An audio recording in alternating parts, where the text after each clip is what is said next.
It's April 1st, so we're doing something fun. A nice, simple, highly opinionated tier list of all the TIE fighters. At least there's visuals of. And some of them aren't fighters. But still, this should be easy. There's only a few to get through. Huh? What's that? There's 66 to place! That's a suspiciously coincidental number, but okay, let's get through them. Starting with the TIE fighter itself. This thing is undeniably iconic. The simple design language that is so different to its adversaries without being overcomplicated is just sublime. Yeah, on a technical level, it's a bit ass since it's a cheaply made, unshielded, flying hamster ball that you can't see very well out of, though a good pilot can make it work. Its best feature, though?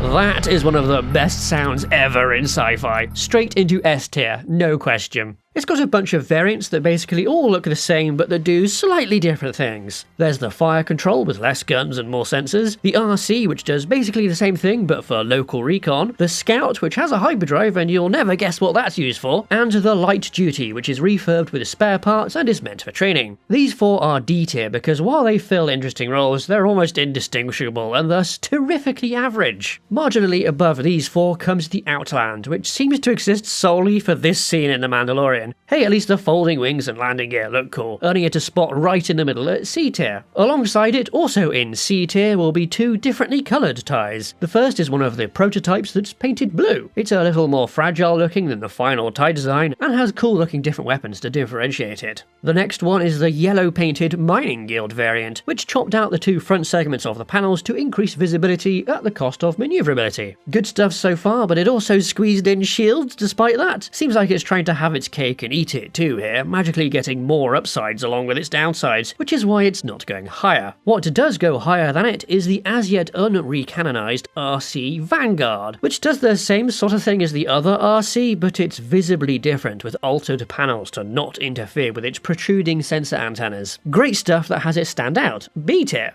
There's another 9 regular TIEs I'll get through as we go, because I want to complain about something awful. Those two atrocious TIE tanks, the Mauler and the Crawler. Because when you see cheap, fragile starfighter, the logical conclusion is to convert it into a ground vehicle with 0 redeeming features. Okay, they were kind of fast, but this is a setting with speeders. What's the point of a light tank with practically no worthwhile armament that's also, for some reason, mounted on the bottom of both of them, so they can't even hide behind cover? Yes, the TIE design language is great, but so are the walkers. Just use those. Banished to F tier. I need to mentally cleanse myself now with something I actually like, the bombers. Hold on to the image of the one that popped into your head for now, since first we're doing the ground targeting TIE, which is like the stretched limo of TIE fighters, but instead of drunk passengers falling out the doors, it's concussion missiles. C tier. The bomber you actually thought of slots into B tier, because I like it. Plus, taking the angled wings of Vader's fighter and pairing them with a double pod is a plausible progression of the TIE lineage. The old strategy game Galactic Battlegrounds introduced 2 higher capability evolutions of this design. The first adds another payload pod, which is kind of okay but not exciting, C tier. The second went absolutely mad by going all the way up to 5 pods. I was delighted to find out this thing went on to be included in various tabletop games with the name Punisher. Love it. It's so hefty looking. A high B tier.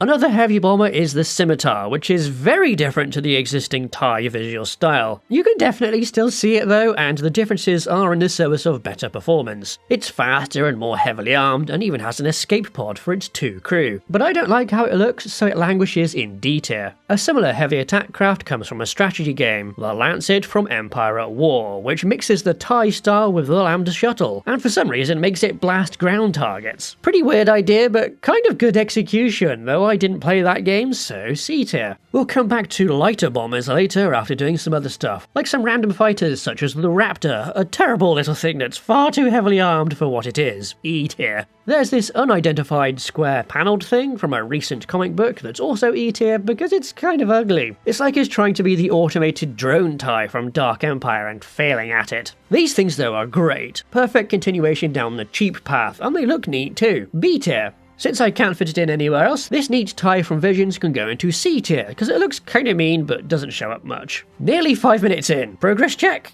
I'm not a third of the way through! Let's do some transports now, starting with the terrifically dull boarding craft. Yes, it makes a lot of sense to just swap out the bomber's payload pod, but it's also boring. D tier with the average stuff. There's a lander version that adds a third pod below the other two that I'm going to say is a C tier, because it's at least trying. What doesn't is the VIP shuttle, D tier. The canon version of the TIE shuttle with its outward angled panels is a lot better just from that change, going into, I guess, C tier. Something else with outward panels is the seemingly custom-made boarding craft from the Force Unleashed graphic novel. I find this intriguing. The 3 pods like that bomber from earlier mixed with notched panels is a good look, and the fact it was apparently like a one-off Special Forces thing is cool. A tier. The last transport to talk about is by far the best one, the Reaper. Doug Chiang absolutely cooked with this one, oh my god. It's so menacing and also so different to the standard TIE style while also still fitting in right alongside them because of the panels. Unequivocally S tier. The TIE Strikers, also from Rogue One, are great too because they instantly sell the fact they're meant for air operations. B tier. I don't know where else to put the chunky TIE SR, which is another scout craft, but this time a long-range one. It's kind of ugly and I question why this exists as a TIE variant, so E tier. Back to fighters with the Predator from the Fell Empire. These are better equipped than the older TIEs, and they have these interesting looking folding panels on the sides that ended up being awful for maintenance. Unfortunately, they throw off the look of the thing, so C tier. There's also a bomber variant of these called the Neutralizer, which beefs up the whole design in a way that looks a lot more well proportioned, so these take B tier. I'm almost halfway! Oh god, so much to go through. Did you know there's TIE pod races? Yeah, crazy. I hate them, but they're well made, so begrudging D tier for the both of them. Let's keep it rolling with this prototype from Legends. Barely mentioned, kinda too small, doesn't deserve anything more than D tier. An almost better lightweight TIE is the Hunter from Legends, which is interesting because it's basically the TIE version of an X-Wing, complete with folding S-foils for hyperdrive and shields. It's well armed too, with 2 lasers, and 2 ion cannons, and 12 torpedoes, in this tiny little fragile thing. I don't like it. D tier. The Chiss Clawcraft does this idea much better because it doesn't overdo the capabilities, and it looks beautiful. This goes all the way up to A tier. Back to the heavy attack stuff now with the Oppressor, a sort of light bomber heavy fighter sort of thing, with neat lore about how it was a bit sluggish since while it was bigger, it used the same engines as the regular TIE. Good stuff, though the panels look backwards and the third one seems unnecessary, so D tier. The Aggressor is more of the same stuff, but closer to the fighter end of the scale, kind of like an Imperial Y-Wing. C tier.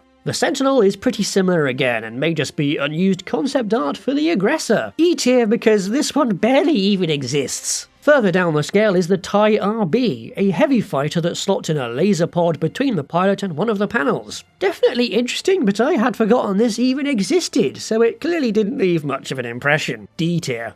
Right, it's time. I know you've been waiting for this. The Interceptor. A truly fantastic evolution that looks exactly like what it is. Faster and more aggressive. All thanks to those pointy panels. A gorgeous A tier. There's also a higher-end Royal Guards version, which are mostly in Legends, where they have these extra strakes to demonstrate their upgraded nature. Good improvement, also A tier. X-Wing Alliance had another Interceptor amongst its 5 experimental TIEs, which were all pretty interesting. The first, the M1 Bizarro, inverted the visuals and is far more capable than a regular TIE because of the double pods, but boy does it look silly, so C tier. The M2 Big Gun has big turbo lasers on the outside, and I really like this thing. It's a better way to do an upgunned TIE. B tier. The M3 Warhead is an interceptor that trades its lasers for rocket pods, which looks amazing, but come on, you could have both weapon systems and it would be incredible. B tier. The M4 Bomb is, well, a remote control bomb. Hilarious, stupid idea. C tier. The M5 Booster slaps a big-ass engine on the back and is just a straight upgrade, but it's kind of ugly. C tier. Canon has its own experimentals. The advanced V1 improves the basic TIE with many features, including these interesting curved folding panels right off of Darth Maul's ship. And it has downsides despite being an upgrade. B tier, but like a high B tier. The advanced X1, Darth Vader's TIE, is a big beefed up thing with every feature you'd expect. How it slots into the progression of TIEs through the movies is great, but I'm ambivalent on its shape. B tier. Star Wars Galaxies has an even further beefed up X1 with strakes, which is kinda worse. C tier. A lot further down the X line is the X7, a prototype for the TIE Defender. Yes, we finally got there, and I know a lot of people adore these, but I'm not one of them. Yes, it's the peak of production model TIEs with all the bells and whistles, and it's got great lore with how it was overlooked in favour of insane super weapons, but I just don't like the triple panels. Their individual shape is great, but I don't know, they just don't hit for me. All 3 Defenders, because there was also an Elite one, go into C tier for me.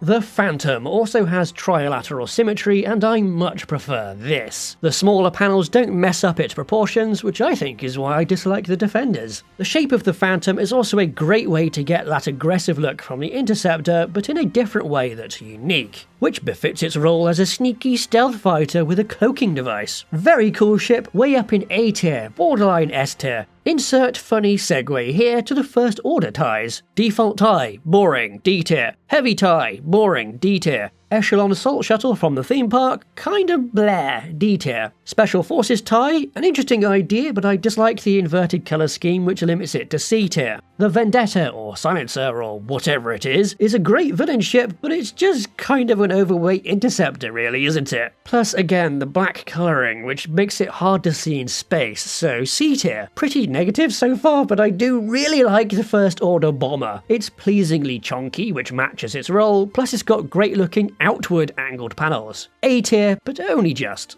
There's also the 2 confusingly named Whisper Interceptors which I'm torn on. The changes to the hull shape and the red bits are cool, reinforcing these being in the technological pinnacle of their respective lines, but the black again is just not great. C tier for the regular one, B tier for the Interceptor. There is another First Order Interceptor that is very cool, the Baron. These awesome looking curved panels with the extra cutouts at the back push the aggressive Interceptor profile even further. Gorgeous, right into A tier. Another aggressive one, the Dagger, is Sith Eternal rather than First Order, though its triangular panels being completely ahead of the pod make it very unbalanced in a way I kind of hate. D tier. We are finally here at the last 2, the 2 Avengers. Separated because they're pretty different, and I'm not going to labour the point here because we did a whole video highlighting how amazing the new one is. Legends version, a high B tier. The new one from Andor, S tier. It's incredible. So, how much of this far too big tier list do you agree with? I know there's probably some controversial picks, like I'm sure some of you would put the Defender in particular a lot higher. Hit up the comments below to let us know, and we'll see you next week for something a little different.